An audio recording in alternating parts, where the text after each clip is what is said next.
enjoy. And very excited here to hand over the rights to Sandy. Sandy, I'll let you know when I see your screen, and then we will begin.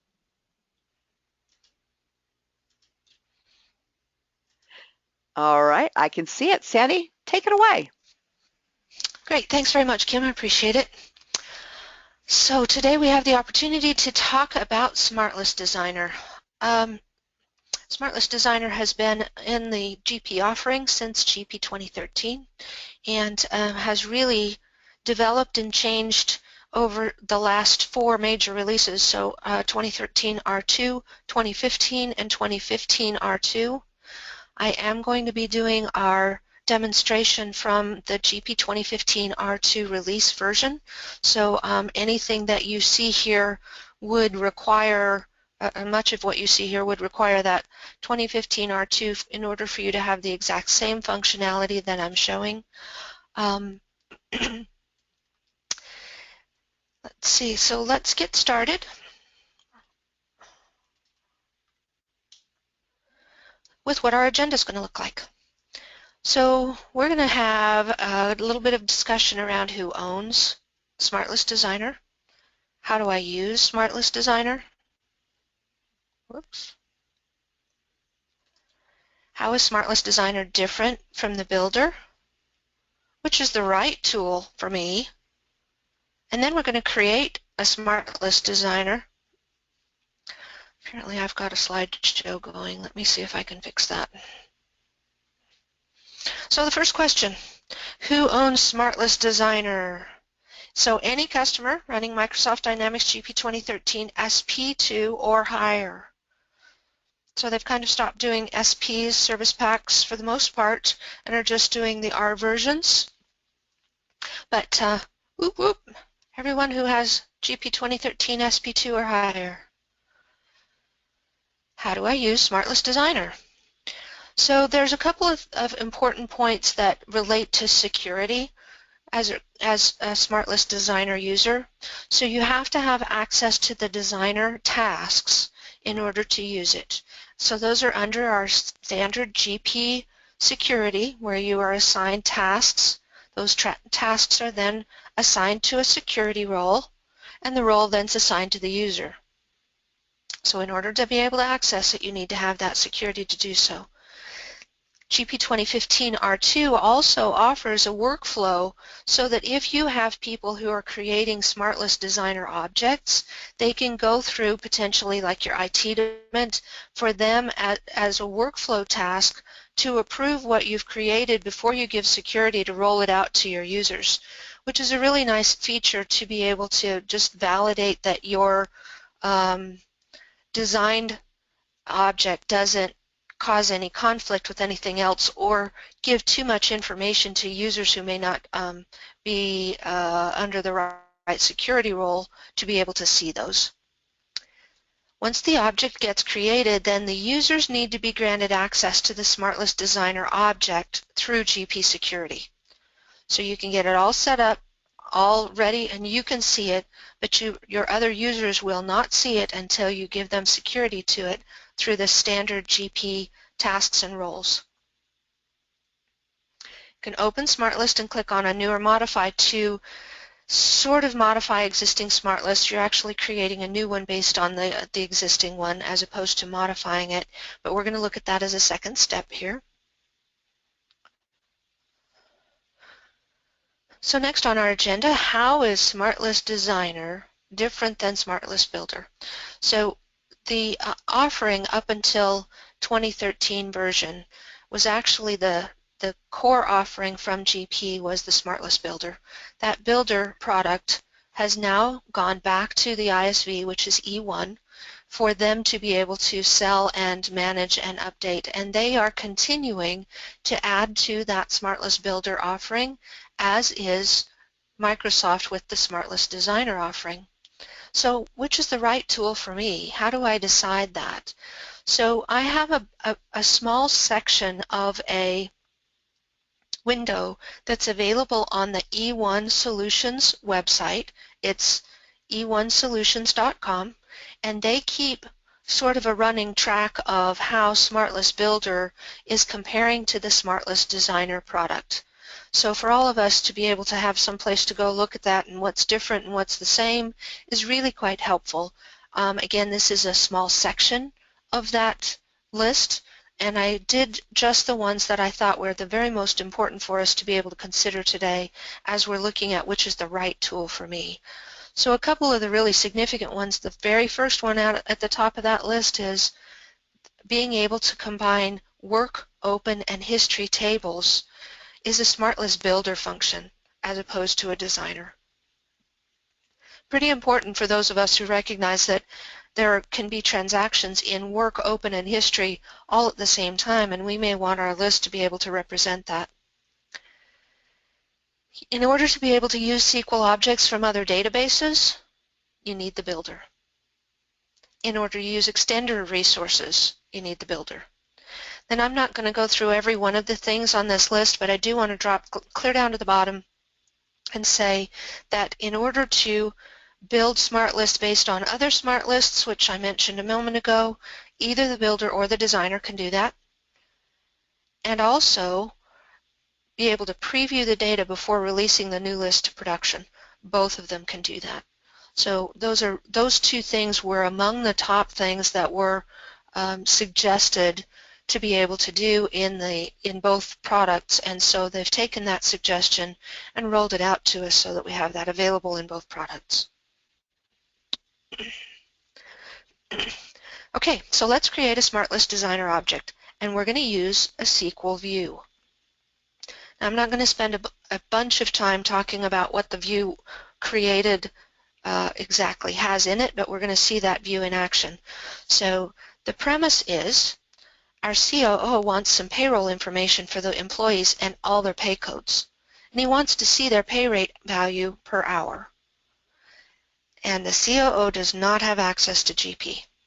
So we need to give him this report in a way that person can go look up the data again anytime they choose to with current information and not have to go into GP to get it. So our solution is going to be we're going to create a SQL view to gather the appropriate information. Then we'll grant the access to our COO to that SQL view. We're going to create a SmartList Designer object using the SQL view. We'll publish the SQL view to Excel reports, and then we're going to pretty up the Excel report for the COO.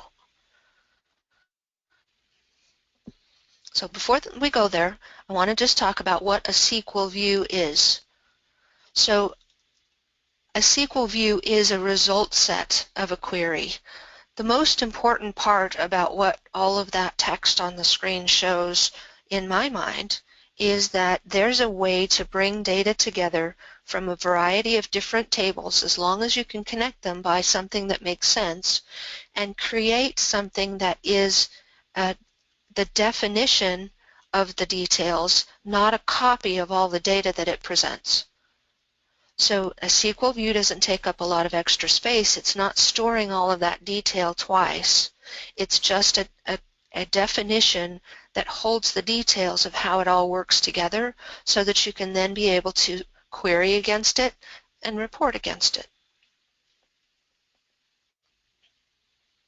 In this particular instance, the one that we're going to be working with today, we have a SQL view that includes some things about payroll. And in this case, importantly, there in the red at the bottom, it's looking at my payroll master and my address master and joining together tables of details so that I can get one list that includes my employees with their pay codes from the paymaster.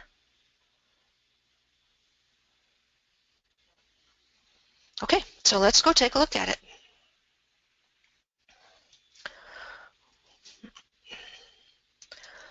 So I'm here in my Dynamics GP in 2015 R2. I have placed a link here on my header to my SmartList to be able to open it anytime from any window. I'm going to navigate to my payroll folder.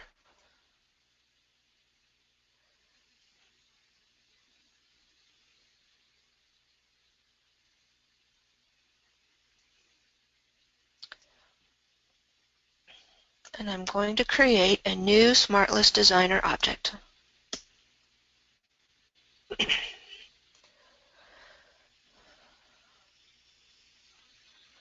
Oops.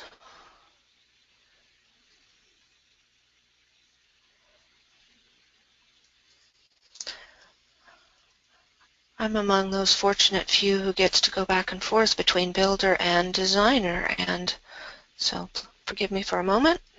I need to turn off my Builder.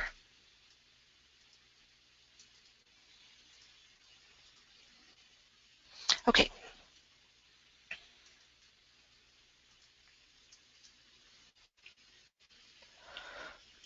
There we go. So I have SmartList Designer open. I need to give my list a name. So I'm going to give this and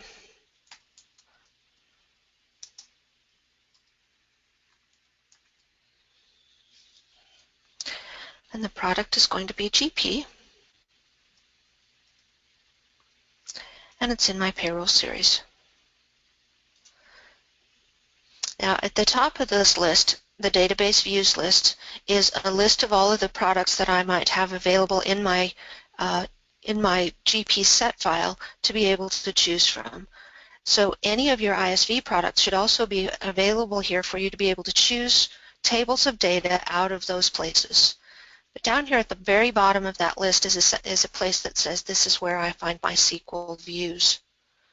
And under Company, if I click on the plus there, it's going to give me a list of all of the views that are available for me to choose. So the SQL view that I had created is called BMI Payroll, BMI Employees.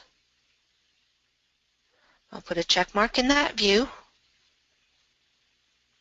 And at the top of the window now, I have the opportunity to be able to execute the query before I ever go any farther with my activities, which gives me a result preview in the bottom of the window. I'm going to click on it there, and down here I can see the results of what's held in that SQL view to be able to verify that I actually am getting the results that I'm hoping to have. Now once I get the information there, I could potentially add other tables of data. In this case, I've got all of the details in my SQL view that I'm going to want to publish for my COO, so I don't need to add any other tables at this point, but we'll look at how we can do that in a little while when we get to the modify steps. Notice at the top of the window that I do have the ability to be able to create a go-to. So those of you who are familiar with SmartList will recognize that a go-to is when you double-click on a record and it actually opens the record. So SmartList Designer does have that functionality. So I'm going to click OK. And I now have a new SmartList that I can select anytime I open my payroll folder that has all of the details that were in my SQL view.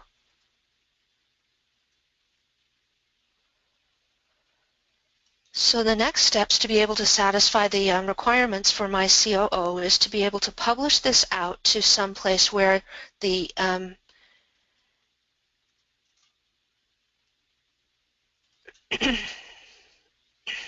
the COO can actually get to it based on it a Excel report as opposed to a GP report. I'm going to close my SmartList and reopen it so that it refreshes the detail.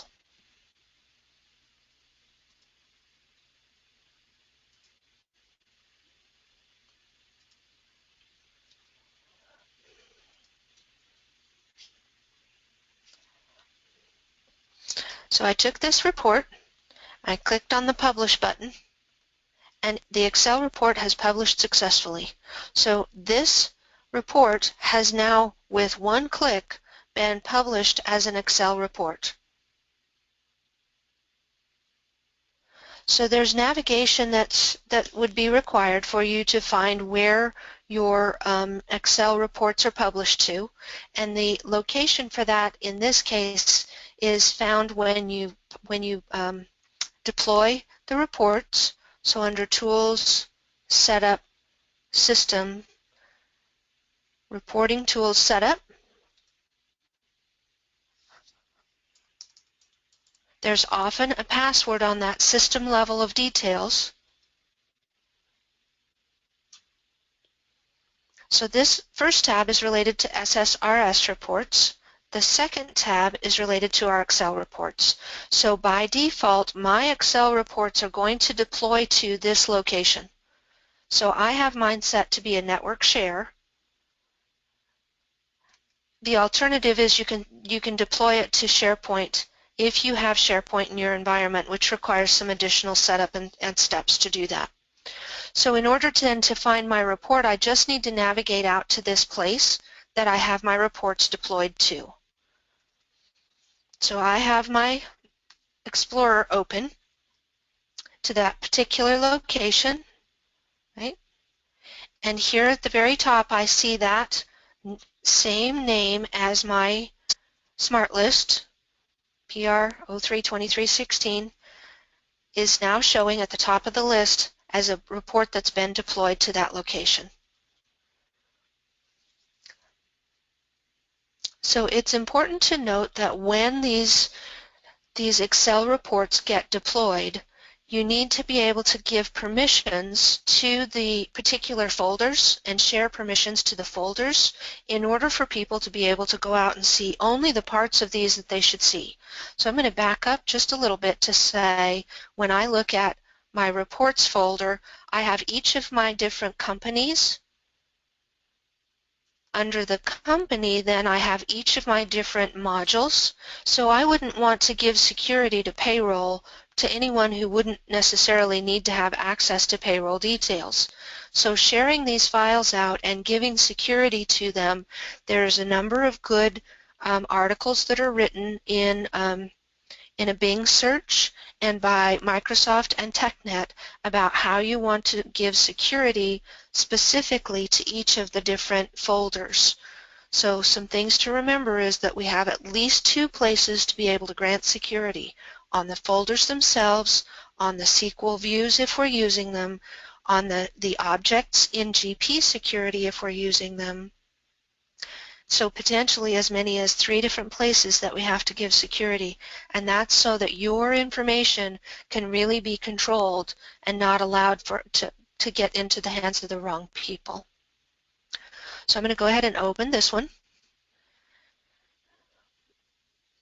It is possible to turn off this enable content functionality after you get them set up. What we have here is a refreshable view of all of the data that was in my SmartList, exactly the same kinds of things.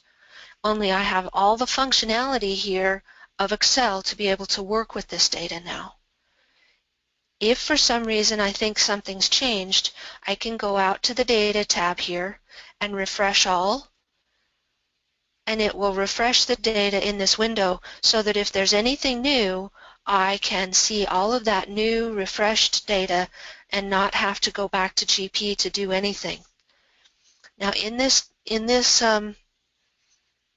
Excel spreadsheet, you can also set that refresh to happen on a timed basis. So if you want it to automatically refresh on a regular basis so that the COO doesn't even have to navigate out here to do that, you can certainly set that to refresh on a timed basis. So for the sake of time, I have already taken a report that's like this and done the pretty up part of the process.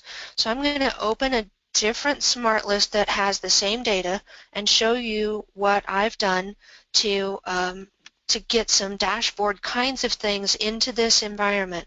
So that, again, this is the exact same data to start with, and I've taken that data and created some pivot charts to be able to show that data in dashboard style things. So I've got here some where I've got the sum of the pay rates for my hourly versus salaried. As you can see, we're a little askew in terms of my hourly people versus my salaried people. I've got another one where I'm counting up the numbers of people under a particular pay rate. And another one where I've got employees by different departments. So I can take that data and be able to represent it into dashboard style views simply by using any and everything that's available to you in Excel to be able to do that. So our demonstration today wasn't necessarily about how to use Excel as much as it was to show you that you can use Excel functionality to create all kinds of dashboard information right from the data that's coming out of your report as a SQL view. Okay.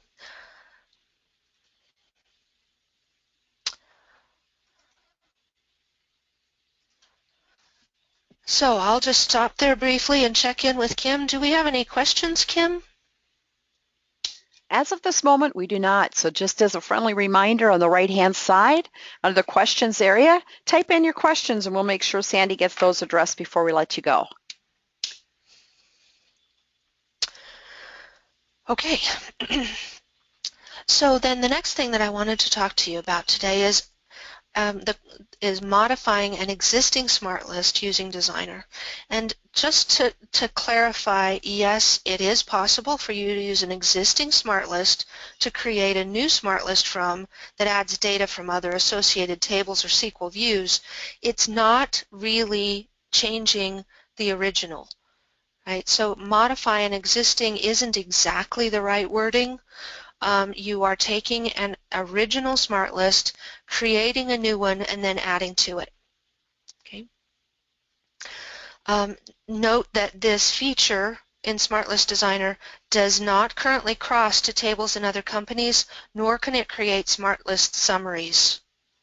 Right. So you can do summarized smart lists in Builder, SmartList Builder, and Builder can go across tables into other companies, but not in the Designer.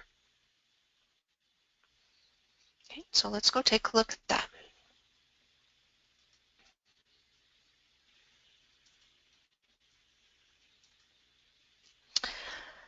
Okay, so in my smart list again, this time I'm going to use some sales data to do this next one.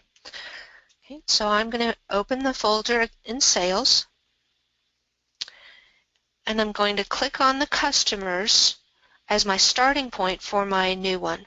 So I'm saying I want to take the standard customers smart list, and I'm going to create something new that includes some additional tables of details that aren't in the customers by default. So I'm going to highlight customers, I'm going to click on new, and I'm going to give it a new name.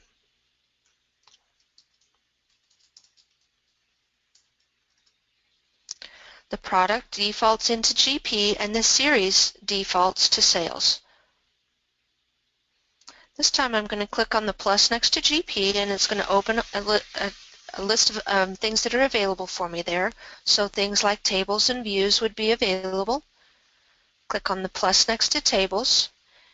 And then the table I want to connect to is a sales table, so I'm going to click on the plus next to sales.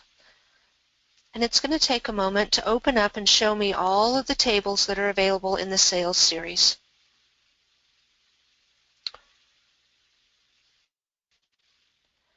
Okay. Then the information that I want to connect to is I want to see the email addresses for any customers that I have set up for their statements to email to. So I'm going to scroll down the side here down to where I find my RM statements email addresses. Now, the SmartList Designer, in very much the same way as the Builder, the people who use this tool should have some working knowledge of how the tables work in GP. There's lots of tables, and so having some idea how to locate the table that you're looking for and what table structures are there is going to be relatively important for you to be successful with this tool. So just for an opportunity for you to see, I'm going to click on the plus next to it just to show you that these are the fields that are in my table for my email addresses. So I'm looking for tables that I can connect to my customers based on things that are similar across table elements. So I'm going to put a check mark in there, and then I have to tell it how I want my two tables now of data to be able to connect to one another. So before I do that, I'm going to click on the Execute Query. Oops, sorry. Let's do this first. Execute the query. That'll show me all of my customer data. Then I'll add this checkbox. And now I'm going to define the relationship between the two. So the table name in the customers, which is the file that I started with, the data that I started with, I'm going to take the customer number from my customers file, and I'm going to have a left join, which means that anything in this table may or may not have something in this table, and I'm going to join it to my statements email, and I'm going to make that join happen on the customer number. So these field names are very important to how you join those records, and it may require that you have multiple relationships in order to get records that are specific to what you're looking for. Now I'm going to execute that query again, and anything that I've joined on these RM statements that has the columns, for the columns that show in here, now show at the end of my list. So the execute query is showing to me that I've got all of my columns now from both tables. I do have the ability to create go-tos, so I can use this to be able to say which table I want to open, and it gives me a list there of what those go-tos might be, and then I can set the default go-to based on what I choose in this section at the top. Okay,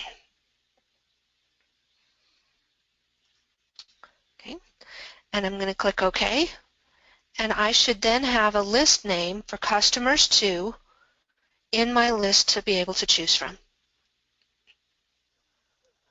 So I've taken an existing customers smart list, created a new one that now has the additional columns of values for things like my customer number, email type, and email recipient.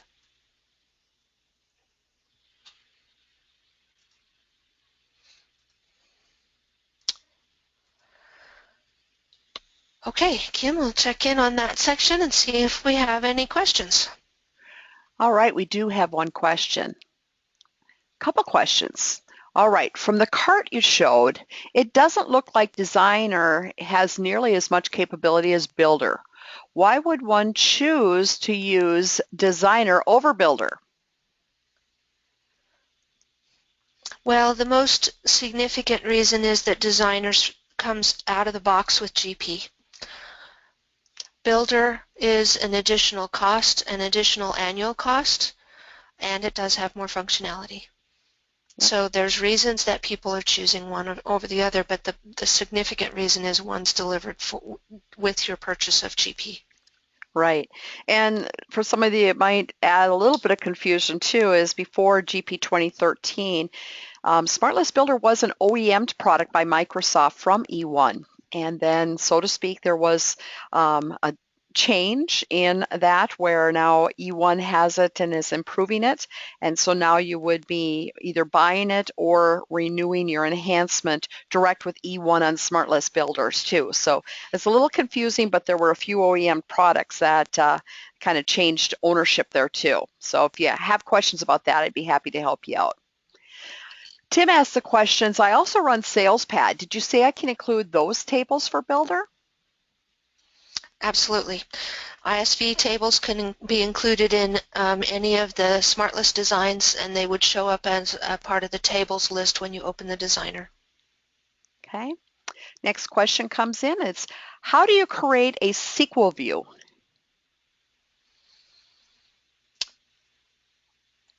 SQL views are typically created either by a SQL script, or they're created by using a designer that is delivered with the SQL reporting services tools or the SQL Enterprise tools and is more detailed than we would want to cover for today's session. Those kinds of activities are typically done by more the IT level professionals and not in the interface of GP at all. Okay, so they could probably follow up with you if they want to get engaged in that. Yeah, Anodyne would love to engage with you to be able to do that. And I will also say that there are some tools in other products, including Builder, that allow you to sort of create views out of the GP interface, but Designer does not do that. Is that Smart View as well by E1? Yes. Yep, that's another product. Okay, Susan asks questions.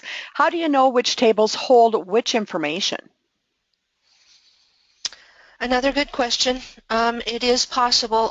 I'll zip back over here for a second and show you that there are lists of tables and values. You can use Table Finder. You can use the resource descriptions to find specific tables, but it's the first part of the learning curve to be able to use the SmartList Builder or the Designer is to learn the table structure that includes the table names, fields, and values in this window, and there's lots of them. So it can be a little bit of a challenge for you to figure out exactly what you want to connect. And another way that we would be happy to help you locate the tables, decide which ones have the information that you need, and also even to note which kinds of things might exist in multiple tables. So there's two significant challenges: one, learning the tables, and two, learning those relationships that are necessary to get unique values from records when you have multiple records to one, from one table to the other. So there's a couple of tips that you can use. And correct me if I'm wrong, Sandy, doesn't Rockton also have an app as well that helps in defining those for you too? They do, as does the old professional services, support debugging tool, which is now called something else. What is it, Kim? GP Remember? Tools. Yep. So And so either if you one of really those two want to products work. Yep, if you really want to dig in, work with Sandy and myself, and we can let you know how that can be done because sometimes, like, well, for instance, GP Tools, it's under $400. And so it's one way to probably save you a little bit of time and dig in. So that's true if you really want to and you're capable of digging in. There are other tools. There are no other questions in the queue, Sandy. Well, I think that covers the content that I had anticipated for today. The only other thing that I had on my list was accessing reports for non-Dynamics GP users. So I did mention that in order to do that, you had some folder permissions that you had to do at this level, but I also want to mention that there's Active Directory permissions that are assigned based on roles that get rolled out with the Excel reports. So you can use the existing roles or you can create new roles within your SQL to be able to give people access to only certain Excel reports. There's, again, a really significant list of what those roles are and how you'd roll them out, and that's typically done more on the IT level because they're opening SQL Enterprise Manager to be able to apply those roles.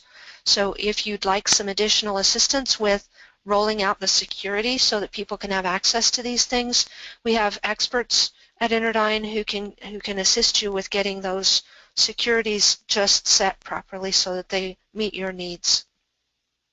Excellent.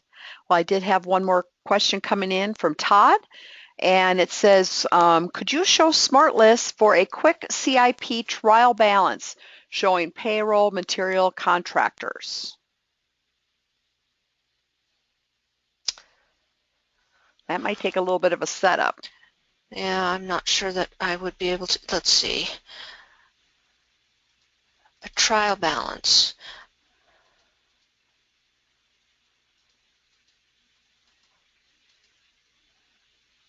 And to be honest, I don't know what So CIP means. I could also, let me take, construction in process or oh, that's it. Got it. yeah. Okay.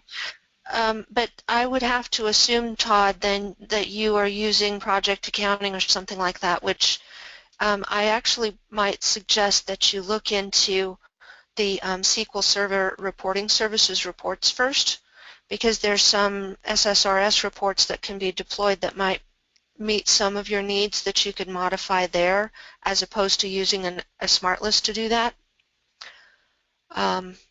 SSRS reports, when we looked at the reporting tools deployment tabs, is one of the deployment options that you can do. And since we have a little time here, I can go ahead and show you what that looks like. If you haven't already started using SSRS reports, you might check those first to see what's available to you there for trial balances for project accounting. Give that just a second there.